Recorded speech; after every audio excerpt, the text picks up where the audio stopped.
Muy buenas noches a los alumnos del tercer curso, primera sección de la Universidad Nacional del Este, de la prestigiosa Universidad Nacional del Este. Esta noche tocaremos un tema trascendental en la protección de los derechos fundamentales y las personas humanas, que son el foco principal de la protección de esos derechos. Y lo haremos en un contexto especial, ¿verdad? En un contexto muy especial.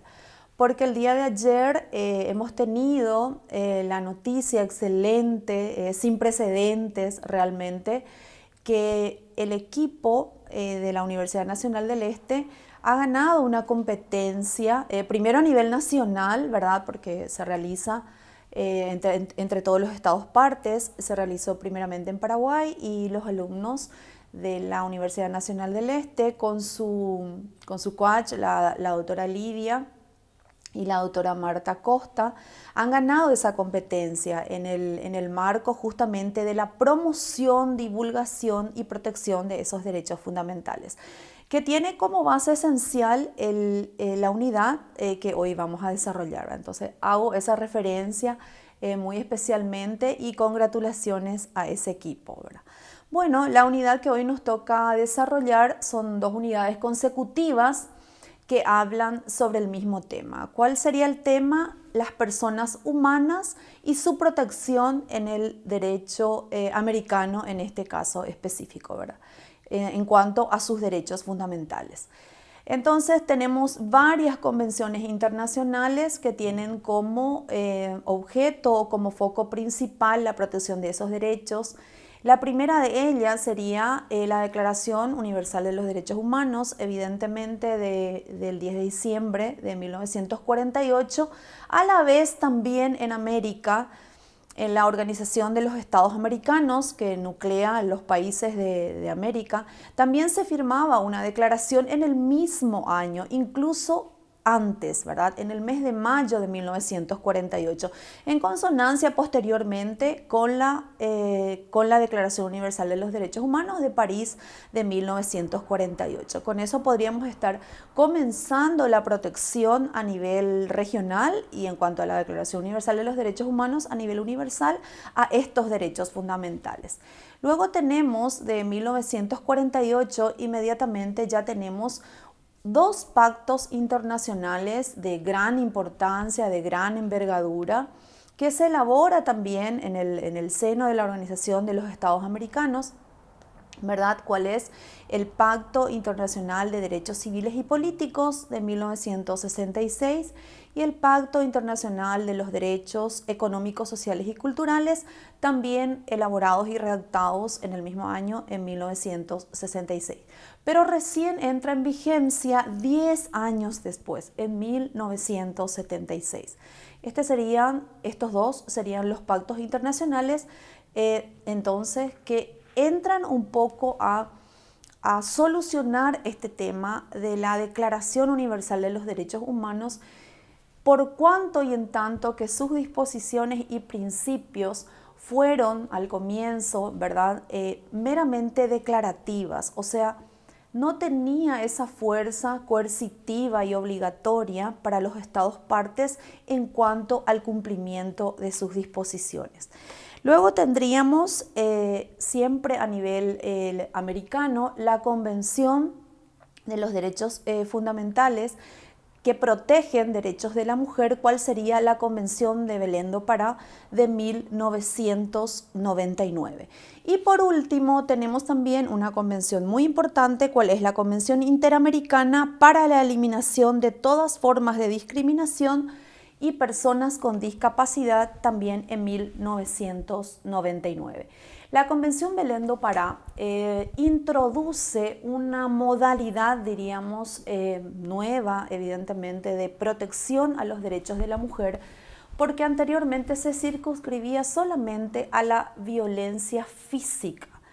Una violencia que sufrían las mujeres en cuanto a su integridad física. Pero la Convención de Belém do Pará de 1994, no es 1999, amplía ese panorama de protección en contra de las mujeres y define en la propia convención que la violencia no solamente sería física, sino que la violencia tiene distintas modalidades, por ejemplo, la psicológica, la violencia económica, la violencia de género, y va detallando otros tipos de violencia contra las mujeres. Entonces, esto sería una innovación jurídica en cuanto a la protección de los derechos fundamentales de un colectivo específico, de un grupo específico, quiénes son las mujeres, ¿verdad?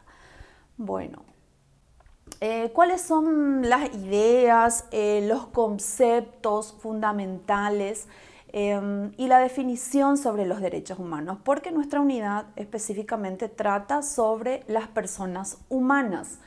Cuando hablamos de personas humanas, para la Convención Americana Pacto San José de Costa Rica, que sería nuestra Biblia a nivel América, estamos hablando de toda persona.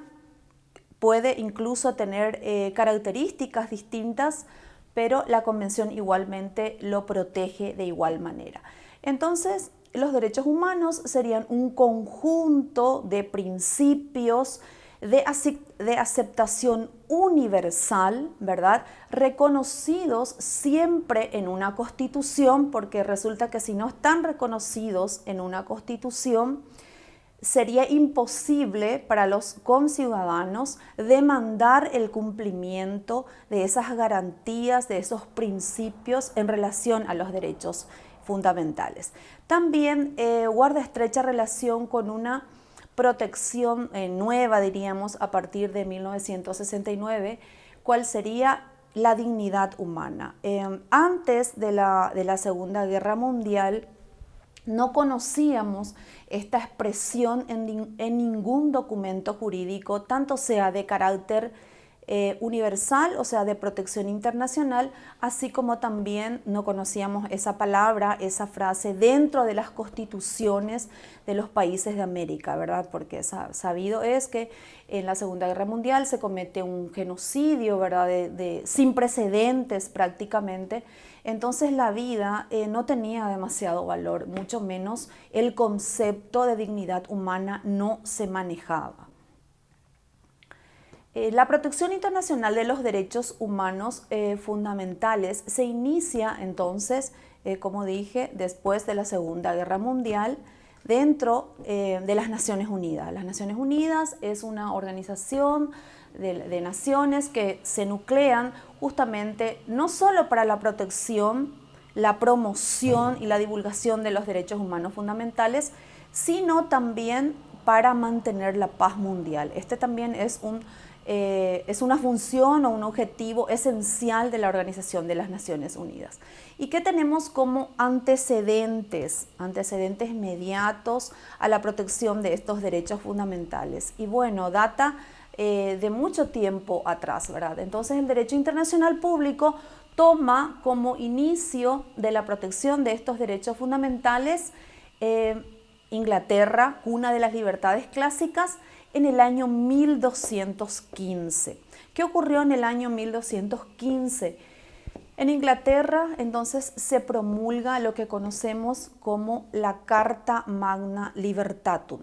¿Qué contenía esta Carta Magna Libertatum? Contenía un tímido intento de protección de derechos fundamentales del hombre o del ser humano en contra de las monarquías absolutas, porque sabido es que en Europa, en ese tiempo, la forma de gobierno, ¿verdad? El sistema político en toda Europa era la monarquía absoluta. Si bien es cierto, hoy aún subsisten las monarquías justamente en Europa, pero hoy día se convirtieron en monarquías constitucionales. Entonces, en el año 1215, la Carta Magna Libertatum lo que pretendía era colocar ciertos límites al poder real. La protección de estos derechos fundamentales se remonta realmente a mucho tiempo atrás, ¿verdad? Incluso en otra época, específicamente cuando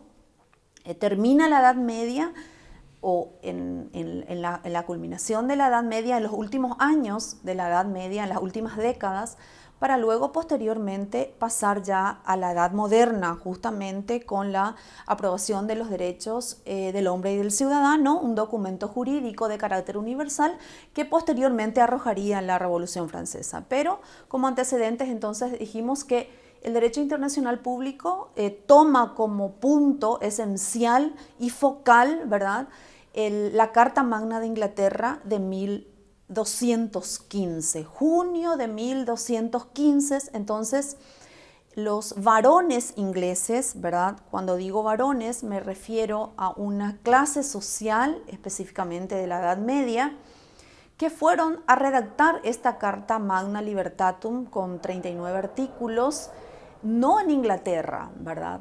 ¿Por qué? Porque en ese entonces y muchos años después, muchas décadas después, aún seguían las monarquías absolutistas. Entonces ellos, estos varones ingleses de una clase social, tuvieron que emigrar a Francia para redactar las disposiciones o los artículos de la Carta Magna Libertatum. En ella, como dije y vuelvo a repetir, se intentaba limitar el poder real. Ese sería entonces el primer antecedente tímido de la protección de los derechos fundamentales hasta nuestros tiempos. Otro antecedente sumamente importante es la Revolución Norteamericana. La Revolución Norteamericana, que se concentra básicamente en el desprendimiento de las 13 colonias unidas, justamente de Inglaterra, hasta su independencia en 1776, específicamente en julio de 1776. Tres fueron las causas principales, varias en realidad, pero tres podemos citar en este corto tiempo como causas esenciales de la independencia de los Estados Unidos de Gran Bretaña. ¿Cuáles serían?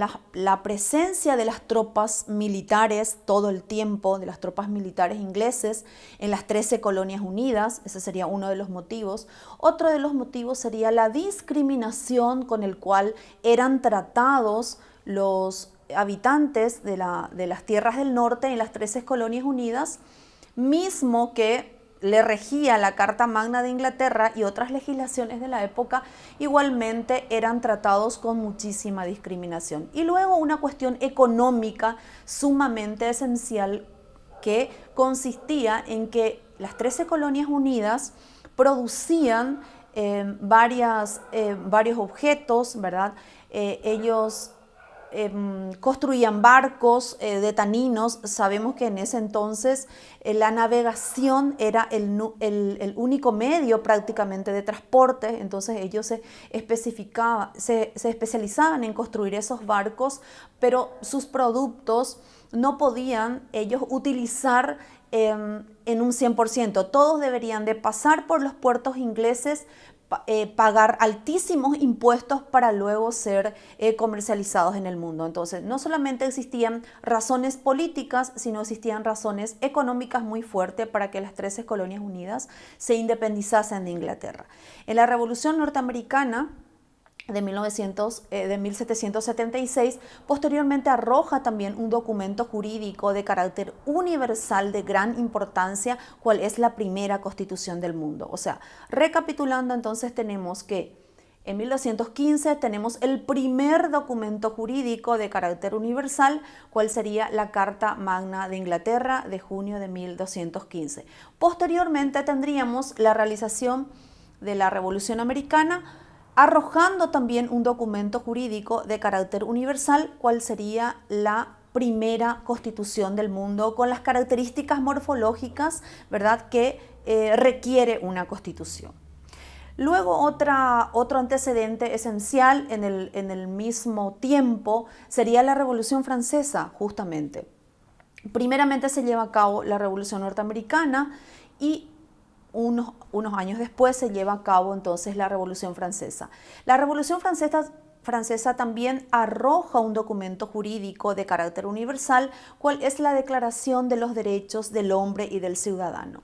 Todas estas declaraciones, estas cartas, tenían un solo objetivo, cual era la limitación del poder del rey.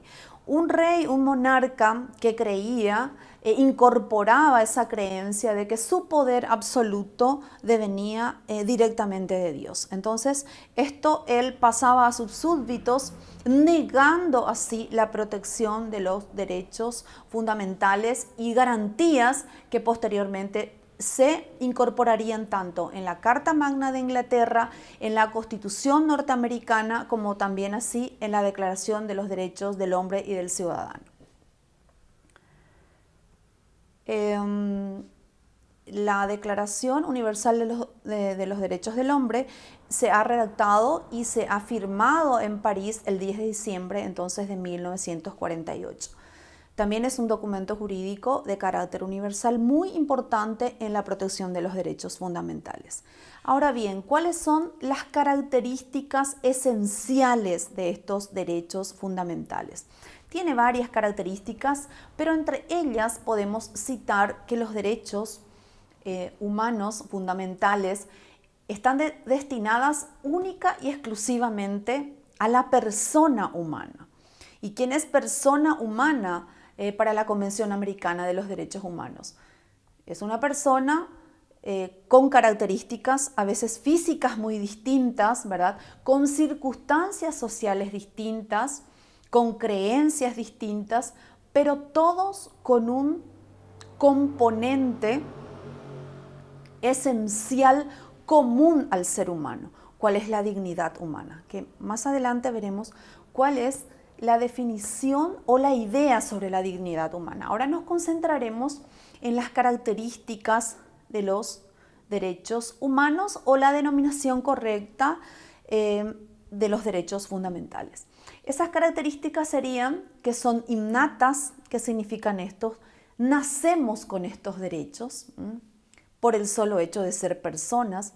Otra característica sería que son universales, se aceptan su protección en todo el mundo, por supuesto en países que tienen como regímenes formas de gobiernos como ser la democracia. Sabido es que la protección de estos derechos fundamentales no se dan en los estados que su forma de gobierno son despóticos, son dictatoriales. Tiene que ser democracias republicanas, representativas y pluralistas como forma de gobierno para que acepten este estándar de derechos fundamentales en la protección.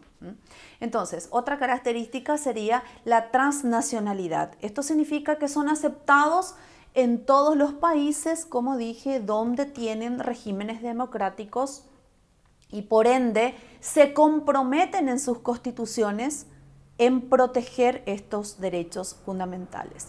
También son indivisibles, también son imprescriptibles o irreversibles.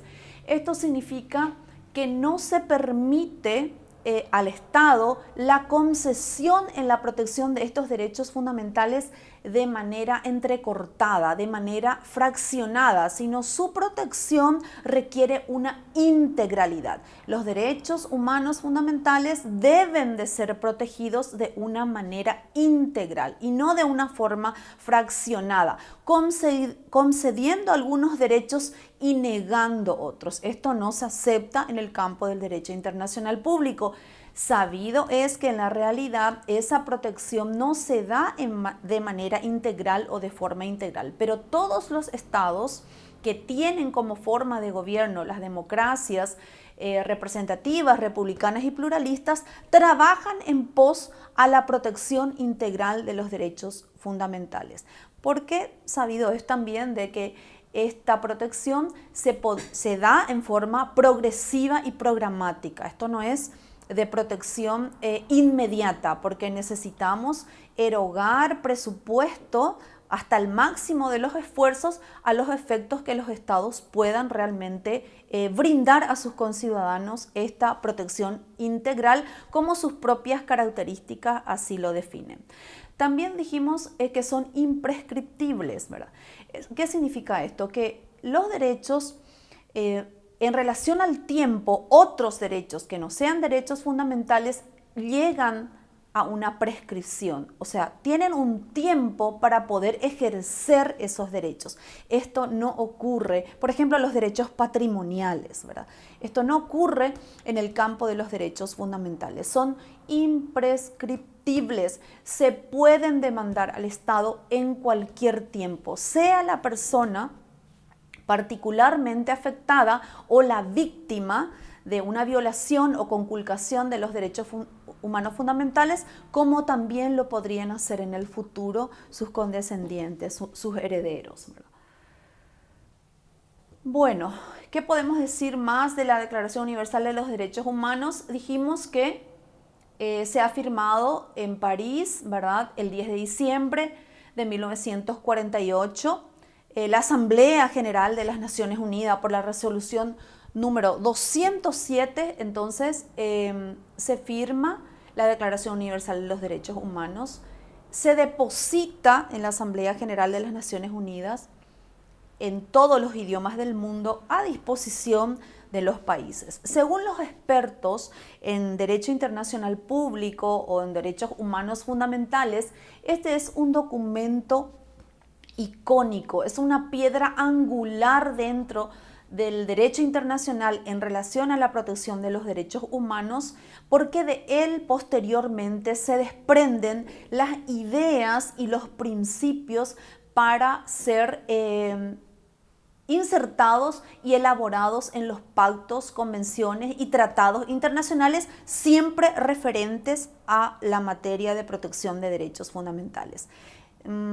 Según los expertos, como dije, en Derecho Internacional Público y en Derechos Humanos, se podría considerar el instrumento jurídico más importante de todos los tiempos, justamente porque sirvió o sirve aún de base para la redacción de futuros tratados internacionales, porque la tarea no está toda hecha en el campo de protección de los derechos fundamentales con auxilio del derecho internacional. O sea, cada vez van surgiendo nuevos derechos referentes a los seres humanos para ser protegidos. Ya no necesitamos hoy día, porque ya tenemos la protección en instrumentos internacionales y en las constituciones de todos los países de América, tenemos, por ejemplo, la protección de un derecho fundamental, ¿cuál es el derecho a la vida?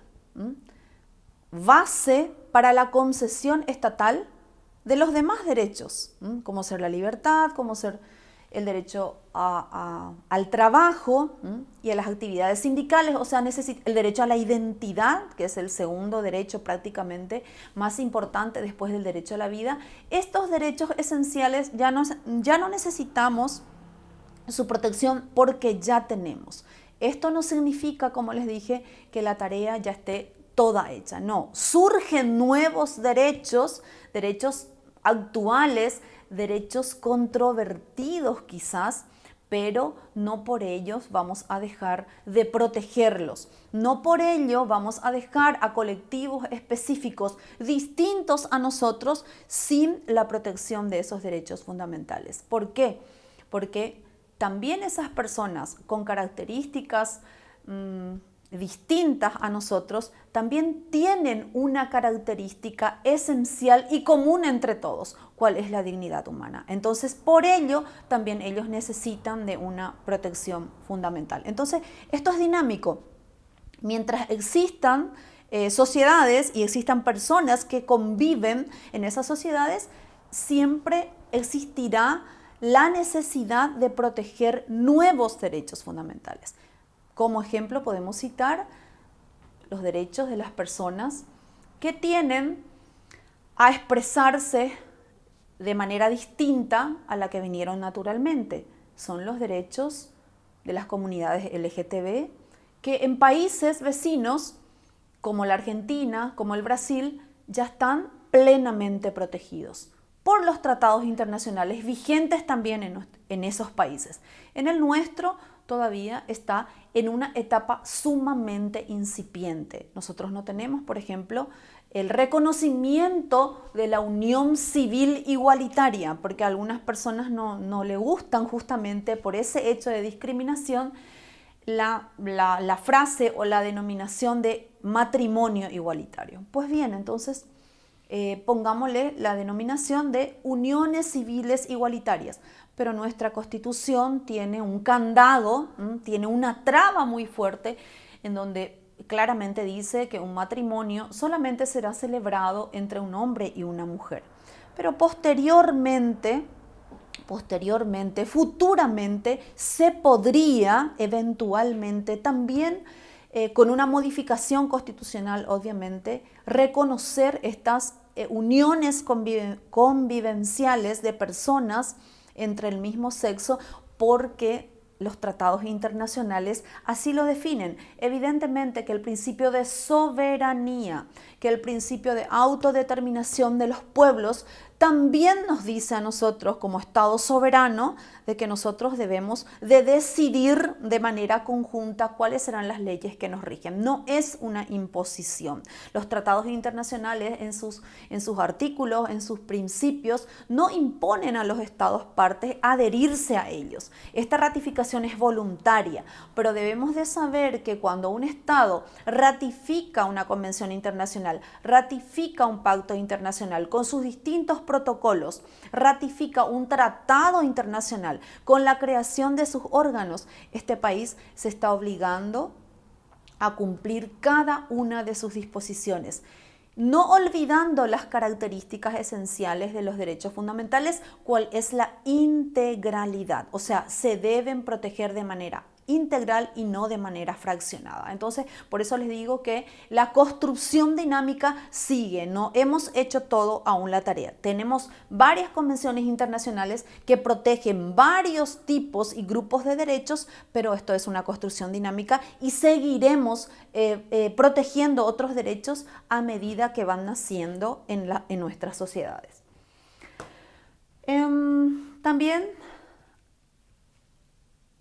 También es bueno recalcar que este proyecto de la Declaración Universal de los Derechos Humanos es un proyecto elaborado por académicos, por expertos en la materia, y uno de ellos es el profesor René Cassin, juntamente con la viuda del presidente, de uno de los presidentes norteamericanos, quien es Eleanor Roosevelt, y otras personas expertas en derechos humanos de varias nacionalidades tuvieron a su cargo la redacción de esta Declaración Universal, que dijimos ya es un documento considerado como el más importante dentro del derecho internacional en referencia a la protección de los derechos fundamentales. ¿En qué consiste esta declaración o cuál es su contenido? ¿Cuál era su objetivo y su foco principal de protección? Eran varios porque tenemos que tener en cuenta, y volvemos a recalcar, que esta declaración se elabora, se redacta posterior a la culminación de la Segunda Guerra Mundial. Cuando los países en una reunión de conciencia mundial deciden de que un acto de tal barbarie no se debería de volver a repetir. Porque en esa Segunda Guerra Mundial sabemos que objetivamente existieron naciones que vencieron esa guerra. Los aliados que han vencido a la Alemania, eso está en la historia, ¿verdad? Pero una gran pensadora, filósofa, política, abogada, judía, nacionalizada alemana y posteriormente huyendo a los Estados Unidos, nacionalizada norteamericana, Hannah Arendt, dice que cuando termina la Segunda Guerra Mundial o cuando culmina la Segunda Guerra Mundial, específicamente existieron las naciones vencedoras, pero ella en un pensamiento agudo concluye que en ese tiempo nadie venció.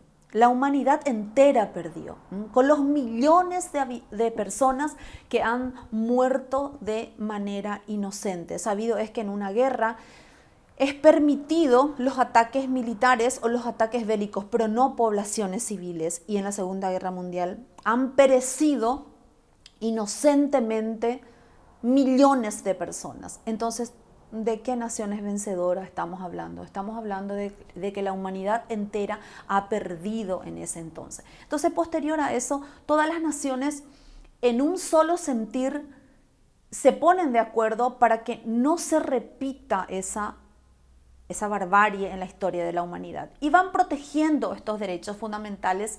En el primero de ellos, el derecho a la vida, que el derecho a la vida sería sagrado, ¿verdad? Y estaría inherente a la persona humana y ningún Estado ni ninguna otra persona podría arrebatar la vida. Entonces, en el artículo primero de la Declaración Universal de los Derechos Humanos se protege la vida específicamente a partir de la concepción.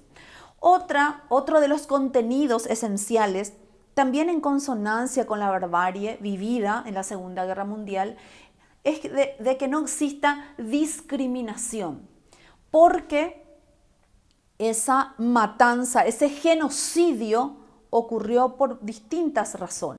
Pero una de las razones fue justamente la discriminación a un pueblo, cual es el pueblo judío. Entonces, en el artículo 2 de la Declaración Universal de los Derechos Humanos, ya se protege la no discriminación a grupos o colectivos específicos con características distintas, ¿verdad?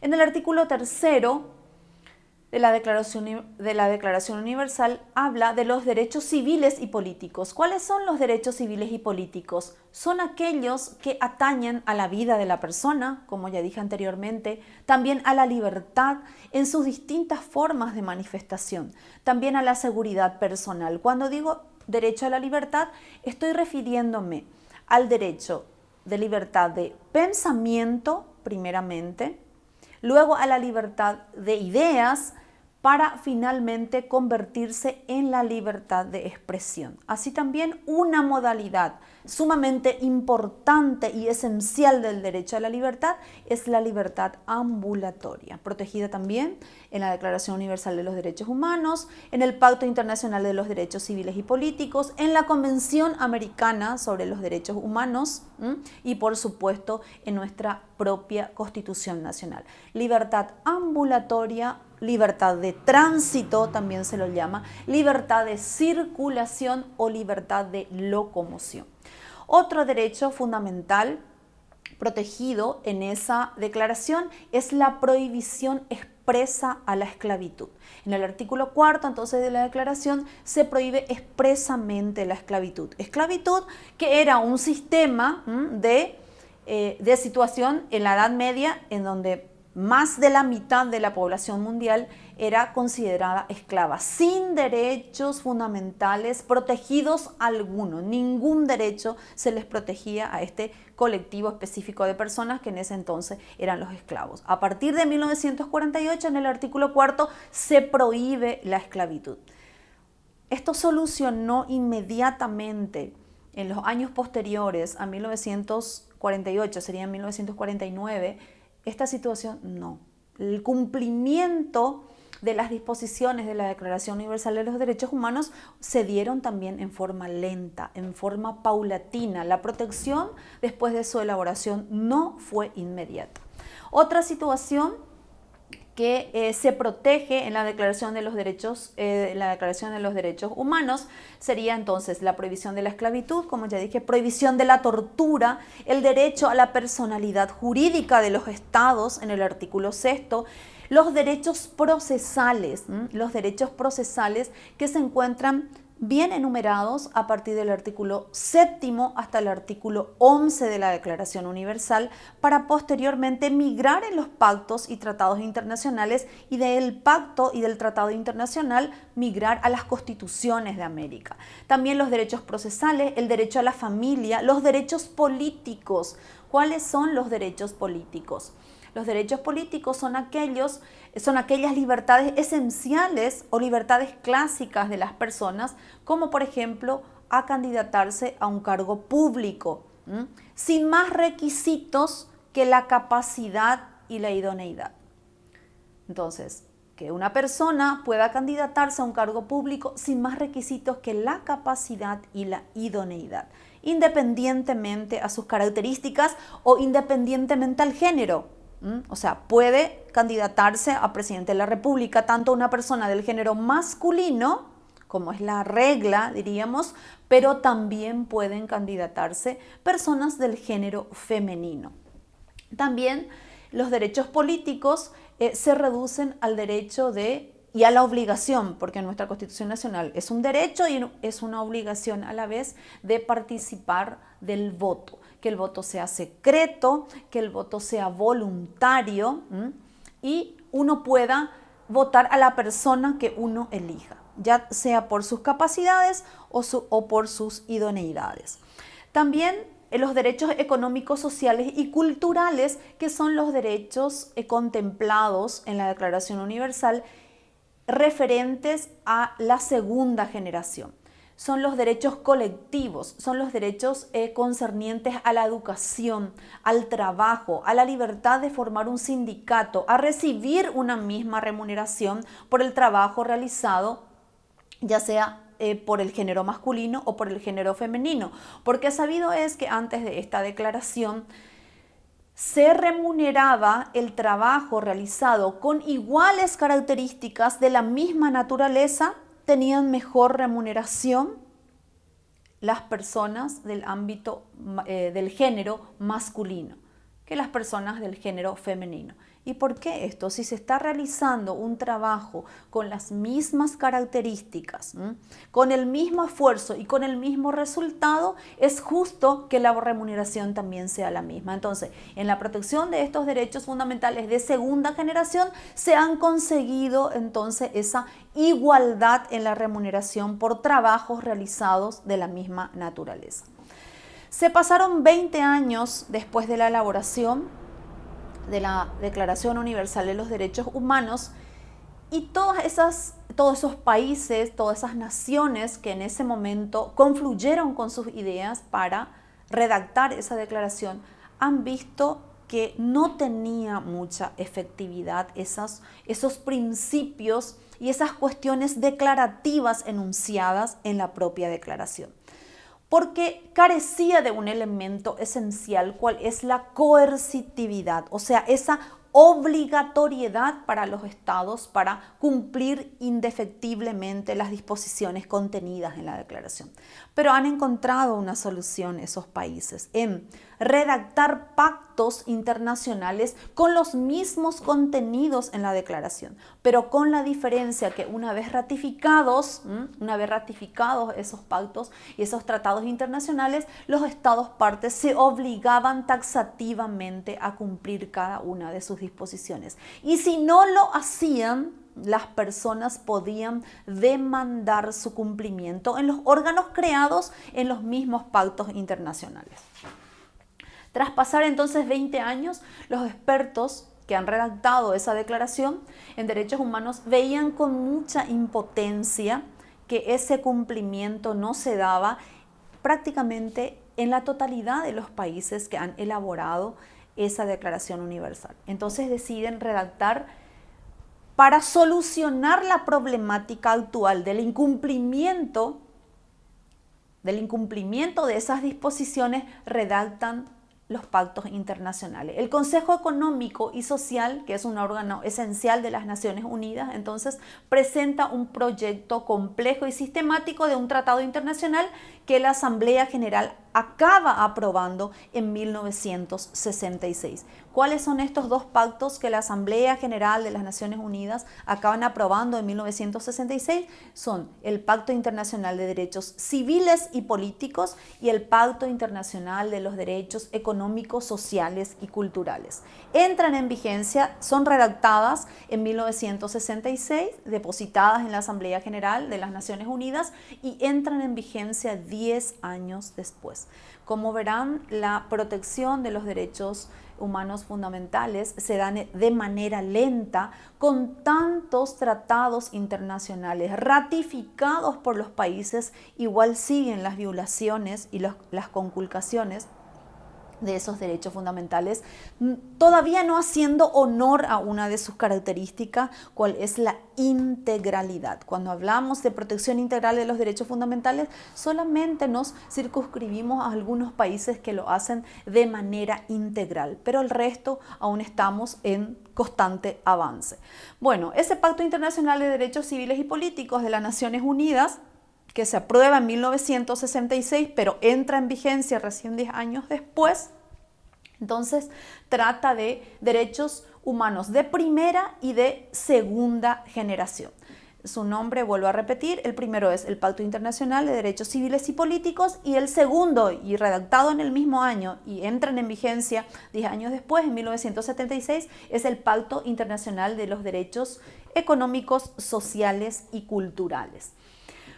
¿Cuáles son los motivos específicos y principales de estos tratados internacionales? ¿Por qué se tuvo que redactar estos dos pactos y tratados internacionales? Debido al incumplimiento crónico por los países de las disposiciones y las garantías insertadas en la Declaración Universal de los Derechos Humanos en 1948.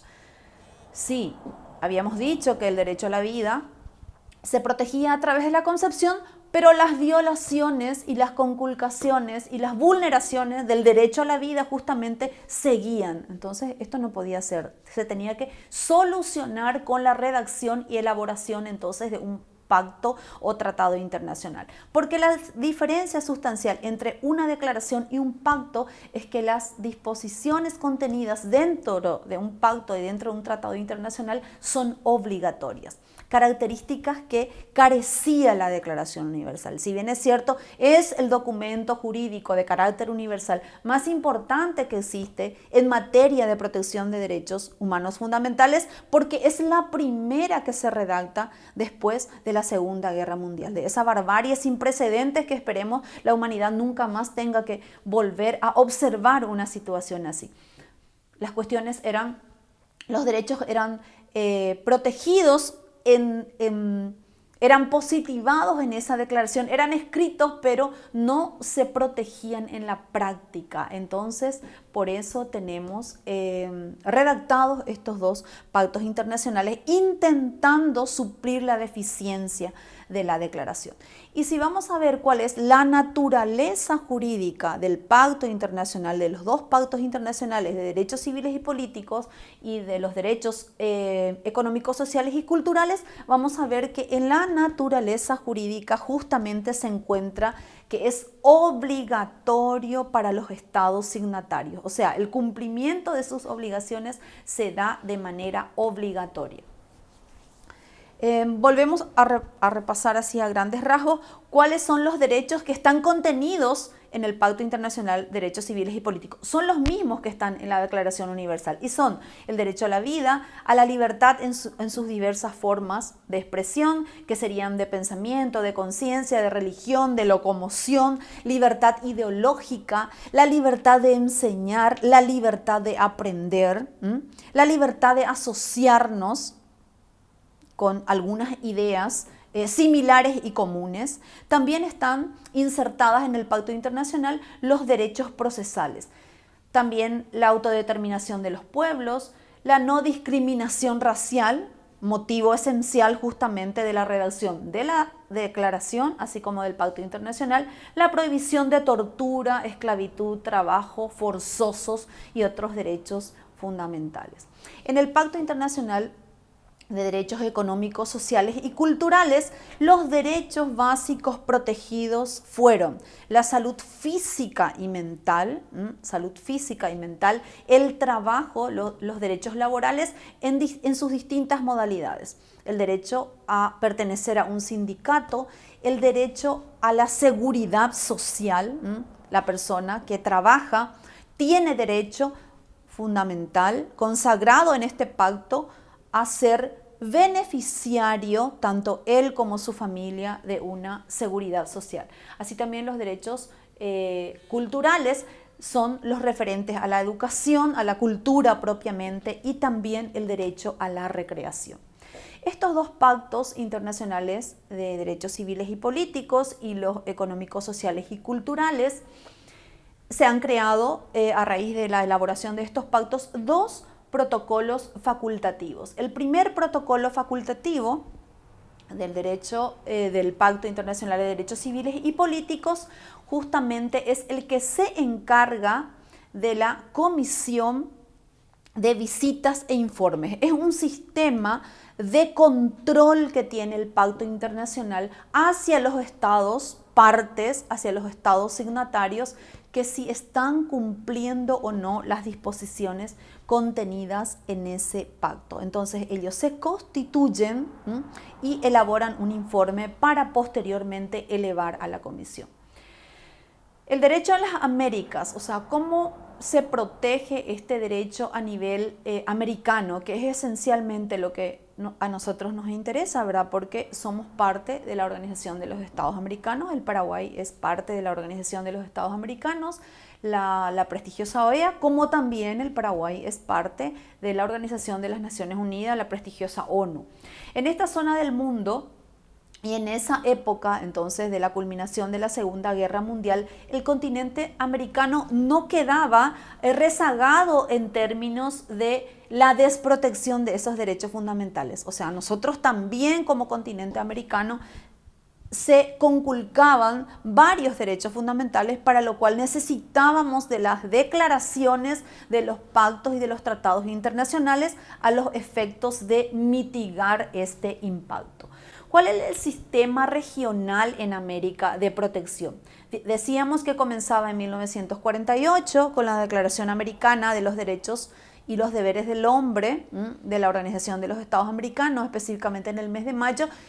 También en el mismo tiempo, a nivel mundial, esto es a nivel regional, pero a nivel mundial se redactaba entonces en el mismo año, en un mes distinto, cual es diciembre de 1948, la Declaración Universal de los Derechos Humanos. Ambos documentos jurídicos de carácter universal constituyen un catálogo de derechos fundamentales que se encuentran, que protegen, mejor dicho, derechos humanos de primera y de segunda generación. Con esto podríamos decir que América, el continente americano, de manera tímida, iniciaba la protección de estos derechos, conjuntamente con la elaboración de una convención a nivel regional que se llama Convención Americana Pacto San José de Costa Rica, elaborada y firmada por todos los países específicamente en noviembre de 1969,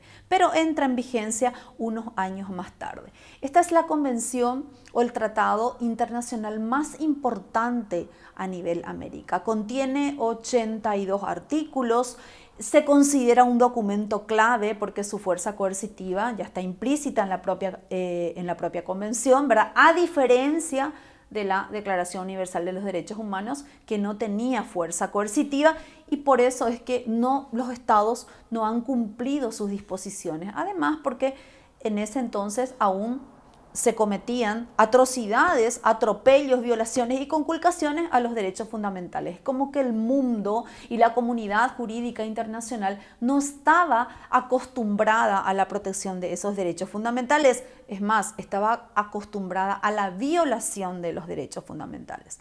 Entonces, ¿qué decimos de la Convención Americana? Que se redacta en noviembre de 1969, tiene 82 artículos, se considera un documento clave para la protección de los derechos a nivel americano y contiene o crea la propia convención dos órganos esenciales para la supervisión y el cumplimiento efectivo de esos 82 artículos justamente redactados en esa comisión. En esa convención. ¿Cuáles son esos dos órganos creados por la propia Convención Americana? Pacto San José de Costa Rica, conocemos como la CIDH o Comisión Interamericana de Derechos Humanos, y la Corte Interamericana de Derechos Humanos. Ambos órganos creados en la propia convención tienen sus componentes, ¿verdad? A los miembros de la comisión se los elige, ellos duran 7 son 7 miembros, perdón, duran 4 años en sus funciones y pueden ser reelectos por el mismo periodo. Así también como los jueces de la Corte Interamericana de los Derechos Humanos conforman 7 jueces. A los integrantes de la comisión se les denomina miembros, a los integrantes de la Corte se los denomina jueces porque es un órgano jurisdiccional. Su sede es en Costa Rica, la jurisdicción es toda América.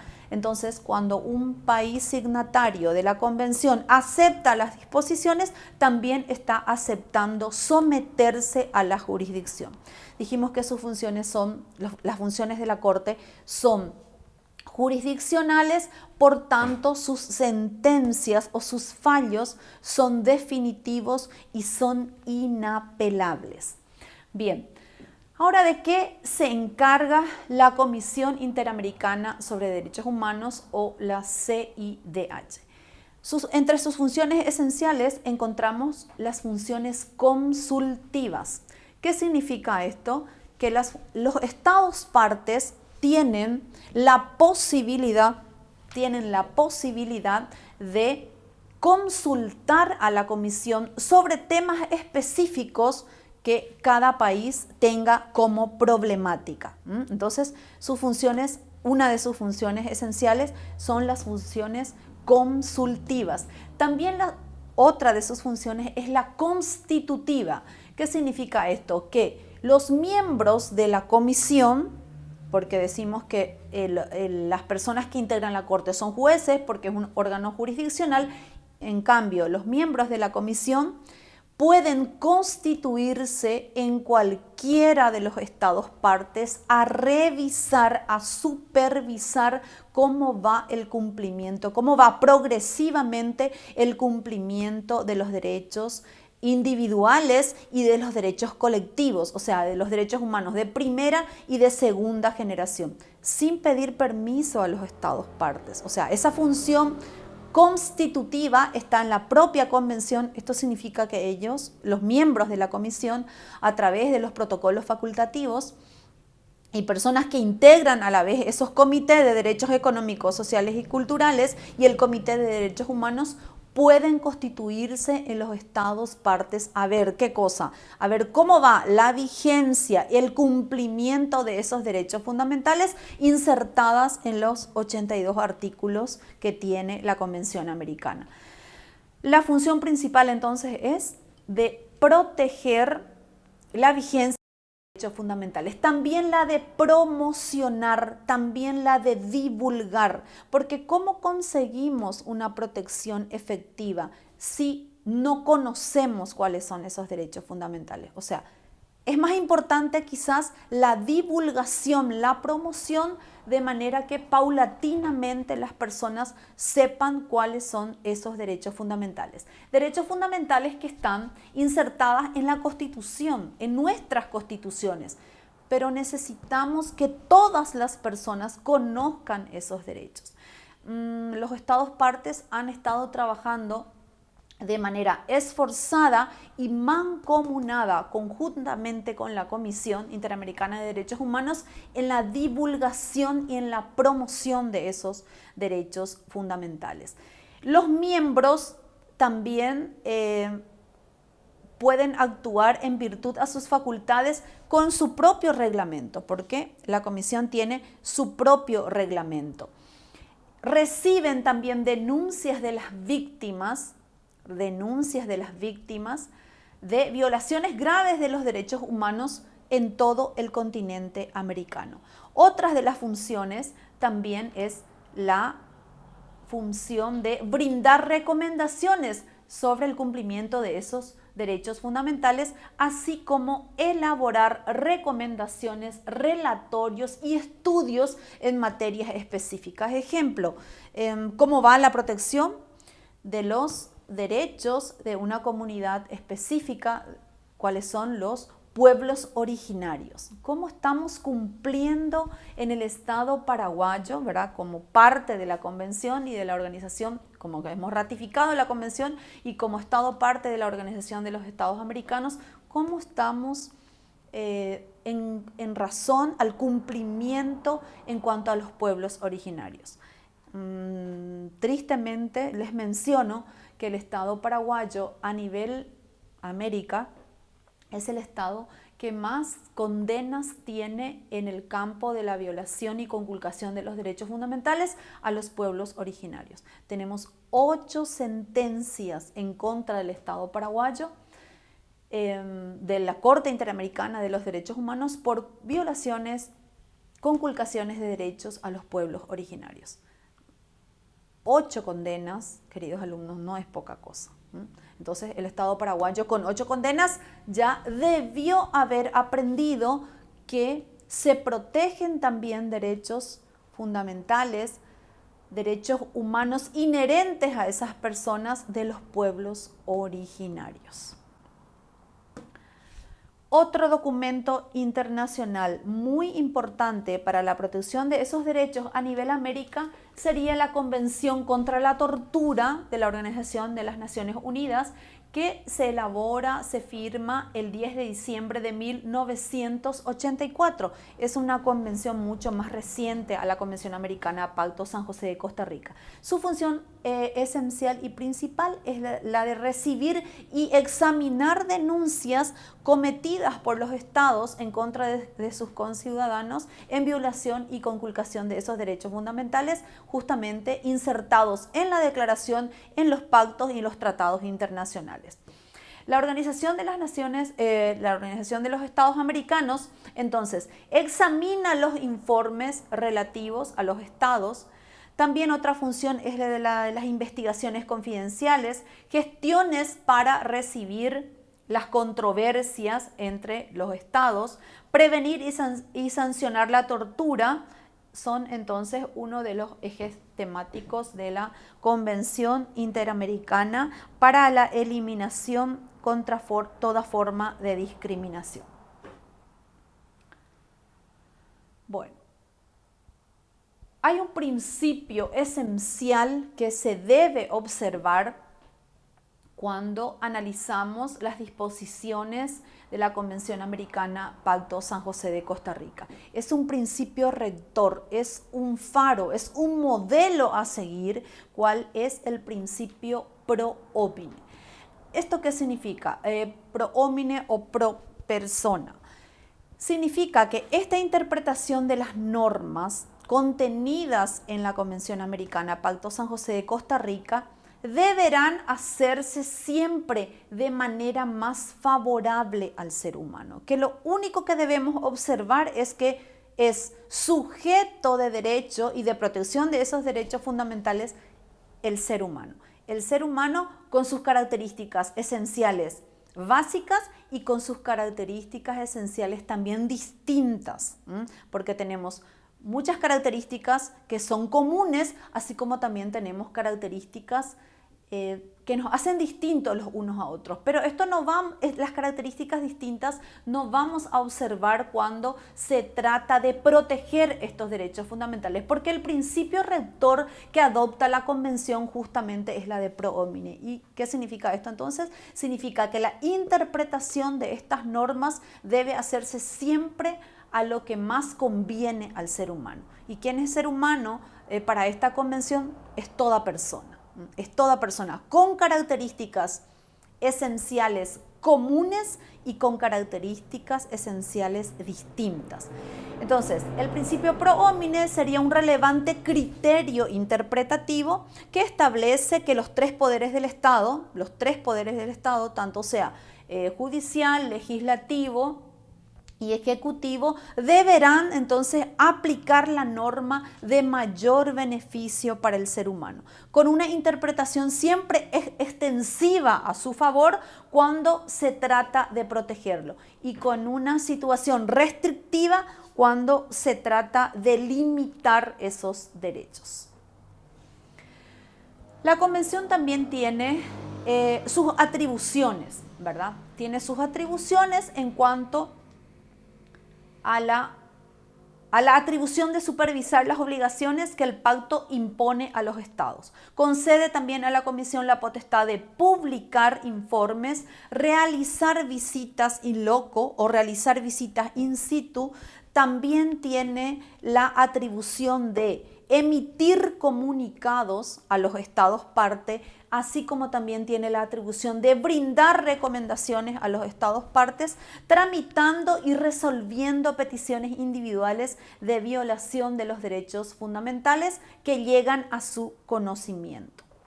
En caso que los estados no cumplan las recomendaciones brindadas por la Comisión, por la CIDH, se pueden llevar a cabo esos casos en la Corte. O sea, la primera instancia sería la Comisión. En ella se podrían resolver los conflictos de las peticiones individuales que hacen en contra de los estados a través de soluciones amistosas u otros medios de solución de conflictos, ¿verdad? A los efectos que no pase de la Comisión al segundo órgano, cual es la Corte Interamericana de Derechos Humanos.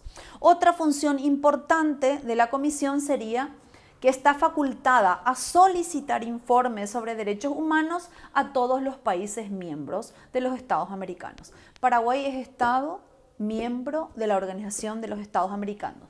Por ende, está facultada la Comisión a solicitar informe al Estado paraguayo y de hecho lo ha hecho en innumerables ocasiones. También está facultada a esa petición desde el mismísimo momento de suscribir el pacto. Bien, y cuando nosotros hemos suscrito y ratificado el pacto San José de Costa Rica o la Convención Americana, lo hemos hecho en agosto de 1989, en plena dictadura, al menos con la presión jurídica internacional, el Estado paraguayo ha signatado, ha ratificado ese pacto internacional por ley número 1/89. Seguido a esta ratificación, el Estado paraguayo ha suscrito varios otros tratados internacionales también de la misma importancia. Hay un procedimiento instalado en la propia Convención Americana sobre Derechos Humanos de cómo una persona que vive en un estado miembro de la Organización de los Estados Americanos puede acceder a la CIDH, a la Comisión Interamericana de Derechos Humanos. ¿Cuál es la manera, cuál es la vía que puede esa persona acceder para realizar sus denuncias o sus peticiones individuales? Está prevista este procedimiento específicamente en el artículo 48 de la Convención Americana sobre Derechos Humanos y básicamente consta de 4 etapas. ¿Cómo entonces una persona, un ciudadano común que vive dentro de uno de los países miembros de la Organización de los Estados Americanos va a acceder a la CIDH?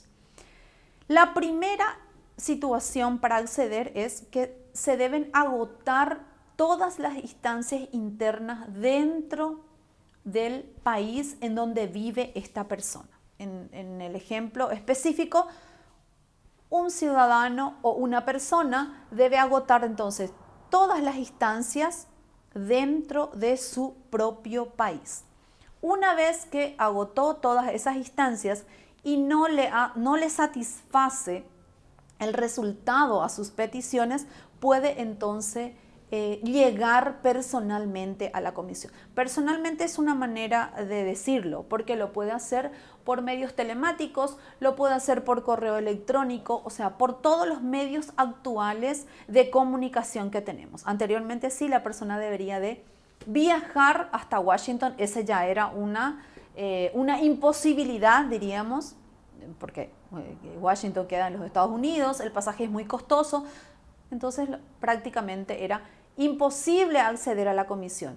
Esto se ha solucionado completamente en la actualidad porque se puede acceder a realizar esas denuncias que podrían cometer esos estados a través de un correo electrónico. Entonces, dijimos que 4 etapas previas existen en el artículo 48 de la propia comisión y son etapa previa de estudio sobre admisibilidad de la petición, o sea, la comisión al recibir la denuncia hace un estudio previo. Y en el estudio previo lo que observa primeramente es si la persona agotó todas las instancias internas dentro de su país que debe ser Estado miembro de la Organización de los Estados Americanos. Nosotros somos. La segunda etapa sería la admisibilidad de la petición. O sea, se realizó el estudio previo y si corresponde o no se va a admitir la petición. Tercero sería proponer la solución amigable o amistosa por medios de soluciones que están previstas en la propia convención, entonces pueden conciliar tanto el Estado con la persona que ha demandado el cumplimiento de un derecho fundamental. Y por último, se hace un estudio más profundo del caso presentado y si no se ha llegado a una solución amistosa, la Comisión no encontrará otra solución, como lo establece el Pacto San José de Costa Rica, de elevar a la Corte esta situación presentada o de remitir a la Corte esta situación presentada por petición individual. En el examen de admisibilidad, porque dijimos que la primera etapa sería el estudio de admisibilidad ante la Comisión. ¿Cómo realizan este estudio de admisibilidad la CIDH? Y tienen requisitos esenciales para admitir esta demanda o esta petición o esta denuncia, se puede decir de las tres maneras: demanda, denuncia o petición. Y los requisitos son la legitimación activa. ¿Qué significa la legitimación activa? Significa que la persona que está solicitando el cumplimiento de un derecho fundamental ante la CIDH o ante la Comisión Interamericana de Derechos Humanos debe ser miembro de la Organización de los Estados Americanos. Entonces, primera condición sine qua non es la legitimación activa. Si no soy miembro de la Organización de los Estados Americanos, no tengo la posibilidad de solicitar a la Comisión con sede en Washington, ¿verdad?, el cumplimiento de algún derecho fundamental que yo considero como persona, como individuo, como ser humano, que el Estado me conculcó en su momento. Legitimación activa, entonces, ser conciudadano o ser una persona que vive dentro de un país que forma parte de la Organización de los Estados Americanos. Paraguay forma parte de esa organización. Segundo, el agotamiento de los recursos en la jurisdicción interna, lo que expliqué anteriormente. La persona debe instar primeramente la justicia o la jurisdicción dentro de su propio país y si posterior al proceso y finalmente a una sentencia que tuvo dentro de su propio país, no le satisface esa solución, entonces, por supuesto, tiene aún la posibilidad de ir a recurrir a la Comisión y si tampoco llegan a una solución amistosa o cualquier medio de solución de conflicto establecido en la propia Convención, ¿por qué no podría también pasar a la Corte? El plazo para instar o para acudir a la comisión es de 6 meses posterior a la sentencia que recae en el país que es Estado miembro. O sea, dentro del Estado paraguayo tengo una sentencia que no me agrada, que me parece que es lesiva a mis derechos fundamentales y a partir de la fecha de la sentencia tengo 6 meses entonces para llegar o acudir a la comisión con una denuncia. Se prohíbe la duplicidad de los casos, o sea, por una violación de derechos humanos fundamentales tengo la posibilidad de acudir una sola vez a la comisión. Y también es un requisito esencial del examen de admisibilidad, primeramente hacerlo entonces por medios telemáticos o medios informáticos, por un correo y luego entonces presentar de manera escrita. La comisión o la CIDH tiene su sede en Washington, conformada, les dije, dentro de la Organización de los Estados Americanos, conformada por 7 miembros que duran 4 años en sus funciones, pudiendo ser reelecto por el mismo periodo. Los requisitos esenciales para que los estados partes puedan proponer a miembros de la comisión son que deben ser altamente versados en el campo de la protección y tuvieron que haber tenido alguna experiencia en la protección de los derechos humanos fundamentales o altamente versados y formados en derecho internacional público. La Convención Interamericana de Derechos Humanos tiene su sede en Washington, Estados Unidos. Acá no puedo exhibirles la dirección, pero sí después les puedo pasar por email. Tiene email específicamente, tiene teléfono y tiene un fax. O sea, todos los medios posibles facilitados para acceder. ¿Quiénes son los jueces actualmente miembros de la Corte Interamericana de Derechos Humanos? Es bueno conocer quiénes son estas personas, ¿verdad? Altamente versadas en derechos humanos y en derecho internacional público, con vasta experiencia en el campo de la docencia o en el ámbito académico. Muchos de los jueces siguen siendo profesores eméritos de las facultades de donde han salido o de donde se han graduado, de sus alma mater, como es el caso del profesor doctor Eugenio Raúl Zaffaroni, que sigue siendo profesor emérito de la prestigiosa Universidad de Buenos Aires, la prestigiosa UBA. Los 7 jueces entonces son: como presidenta se encuentra la señora Elizabeth Odío Benito, una persona que nació en Costa Rica, de nacionalidad costarricense, justamente donde tiene su sede la Corte Interamericana de Derechos Humanos. Tiene 76 años la señora, está por cumplir 77 años. Como les suelo decir en clase presenciales a los alumnos, se pasaron la vida estudiando sobre cuestiones referentes a protección y garantía de derechos fundamentales. Son señores jueces realmente, con una formación y una situación moral muy reconocida también, porque solamente la formación académica no es requisito quizás esencial suficiente para que los estados partes a la Organización de los Estados Americanos pueda proponerte como juez de la Corte Interamericana, sino tiene que también tener, a más de la formación académica, una solvencia moral indiscutible.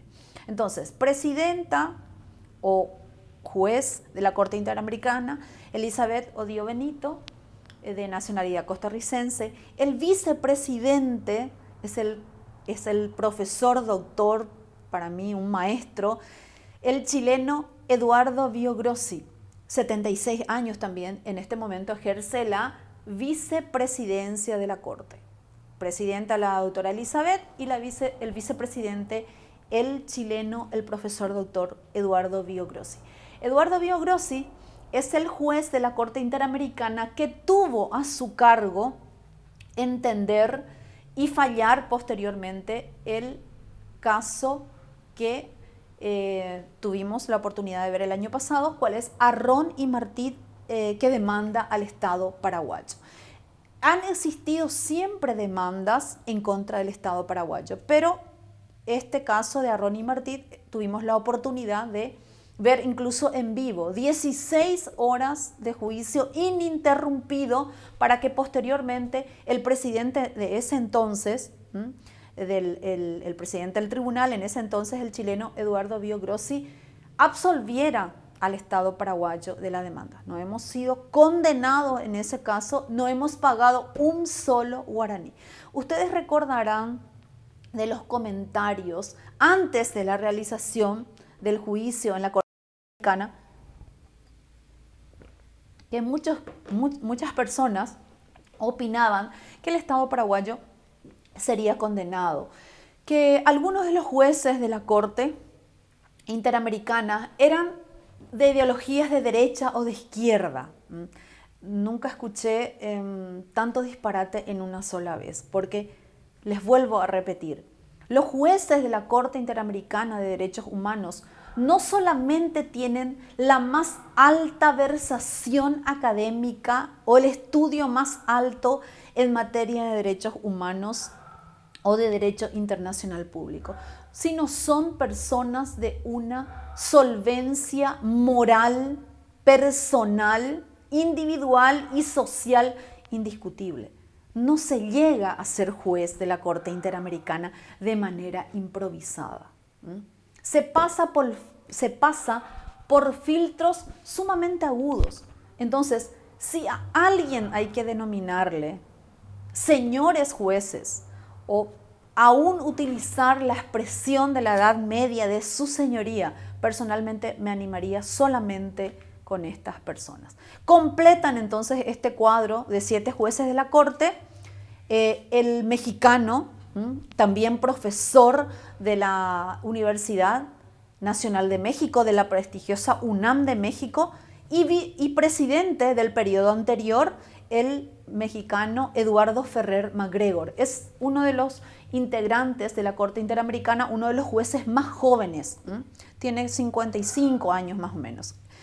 Luego está el Humberto Sierra Porto, Patricio Pazmiño Freire, que es de nacionalidad ecuatoriana, Raúl Eugenio Zaffaroni, 70 años, es argentino y profesor de la Universidad de Buenos Aires, y por último Ricardo Pérez Manrique. Esos son entonces los integrantes de la Corte Interamericana. ¿Cómo se eligen estos jueces? Dijimos que componen 7 jueces, pueden ser también reelectos por un solo periodo, son propuestos por los estados partes y electos, y sus decisiones son a título personal. ¿Esto qué significa? No responden a los países que lo han propuesto, sino sus elecciones o sus fallos se deben únicamente a su formación personal y académica y a su sana crítica. Electos entonces a título personal entre los mejores juristas de la más alta autoridad moral y reconocida competencia en derechos humanos de toda América. No puede existir 2 jueces en la Corte Interamericana de la misma nacionalidad. Esa es una incompatibilidad. O sea, tiene que ser un argentino, un brasileño, un peruano, un ecuatoriano, un chileno, una costarricense, pero no podemos duplicar 2 jueces de la misma nacionalidad, porque esto lo prohíbe el propio reglamento de la Convención. Entonces, por último, podemos decir que la Corte es un órgano jurisdiccional de la Organización de los Estados Americanos que goza de autonomía absoluta. Su propósito esencial es interpretar y aplicar la Convención Interamericana y otros tratados internacionales a los cuales se somete el sistema interamericano de protección a nivel regional de derechos humanos. Su competencia es neta y puramente contenciosa, a diferencia de la CIH, que tiene una función consultiva, de recomendaciones, una función constitutiva, o sea, se pueden constituir en los países que conforman la Organización de los Estados Americanos, a diferencia entonces de la Corte Internacional, que su competencia es puramente contenciosa. Esto significa, entiende y atiende los casos que se alegue que uno de los estados haya violado un derecho o una garantía protegida por la Convención y que previamente ya haya pasado por el filtro de la Comisión. Su sede es justamente en San José de Costa Rica, funciona específicamente allí la Corte Interamericana, la sede de la Corte Interamericana de Derechos Humanos, con sus 7 jueces, entonces, que duran en sus funciones 4 años, pudiendo ser reelecto en una sola oportunidad. El tiempo en televisión, como dice aquí mi querido alumno Jorgito, que también es acá el apoyo logístico, no es el mismo que en las clases presenciales, ¿verdad? Entonces espero con esto haber echado alguna luz al respecto de la protección de los derechos humanos fundamentales en el continente americano, y los materiales les serán facilitados a todos los alumnos. Muchas gracias por su atención.